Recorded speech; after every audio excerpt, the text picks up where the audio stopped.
நானும் தங்கச்சியும் என்னோட ஃப்ரெண்டோட ரிசப்ஷனுக்கு தான் போகிறோம். என்னோட சிஸ்டரையும் இன்வைட் பண்ணியிருக்கா. அதான் அவளை பிக்கப் பண்ணுறதுக்கு அவள் ஆஃபீஸ் வந்திருக்கேன். என்ட்ரன்ஸ்லேயே சூப்பராக டெக்கர் பண்ணியிருந்தாங்க. இது 90s கிட்ஸ் கல்யாணன்றதுனால என்னன்னு தெரியல, ஒரே 90s கிட்ஸ் ஸ்நாக்ஸாக வச்சுருந்தாங்க.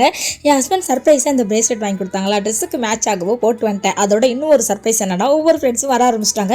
அவங்க எல்லாரையும் கிட்டத்தட்ட நான் 13 வருஷம் கழிச்சு பார்க்க போகிறேன். ஏன்னா இந்த ஸ்கூல் ஃப்ரெண்டோட ரிசப்ஷனுக்கு எல்லாரும் வந்திருக்கோம். ஸோ எங்கள் எல்லாருடைய ஃபேவரட் பர்சன் பிரைடு. ஸோ அவளுக்காகவும் அவள் பேரண்ட்ஸ்க்காக மட்டுமே நாங்கள் எல்லாரும் இந்த ரிசப்ஷனுக்கு வந்திருக்கோம். ஏன்னா அப்பா அம்மாவே எங்களோட ஃபேவரட் பர்சன் தான். என் ஃப்ரெண்டோட பொண்ணுக்கு இந்த முயல்குட்டி பொம்மை உயிரோட இருக்குன்னு நினச்சி அதுக்கிட்ட பேசிக்கிட்டு இருந்தாலும் அதை பார்க்குறச்சு அவ்வளோ க்யூட்டாக இருந்துச்சு. எங்கள் ஸ்கூல் சார் அண்ட் மேம் வந்தாங்க. அவங்களையும் பார்த்ததில் ரொம்ப சந்தோஷம். ஸ்கூல் படிக்கும்போது சாரை பார்த்தாலே பயப்படுவோம். ஆனால் இப்போ அந்த பயம் எங்கே போச்சுன்னே தெரியல, அவ்வளோ ஸ்வீட்டாக எங்ககிட்ட பேசினாங்க. அப்புறம் என்ன, ஒவ்வொருத்தராக பார்க்கும்போதும் ஒவ்வொருத்தரோட ஃபேஸ் ரியாக்ஷன்லாம் வேறு மாதிரி இருந்துச்சு. ஆள் அடையாளமே தெரியாத அளவுக்கு இருந்தாலுங்க. எல்லாரும் மேரிடுன்றனால இந்த டிஃப்ரெண்ட் இருந்துச்சு என்னன்னு தெரியல. பிரைடையும் பார்த்துட்டு அப்பா அம்மா கிட்ட பிளஸிங் வாங்கிட்டு நாங்கள் சாப்பிட வந்தாச்சு. வந்தோமா சாப்பிட்டோமா வீட்டுக்கு போனோமான்னு இல்லாமல் அகைன் ஸ்டேஜுக்கு போய் ஒரு அரட்டை அடிச்சு தான் கிளம்பணுமே.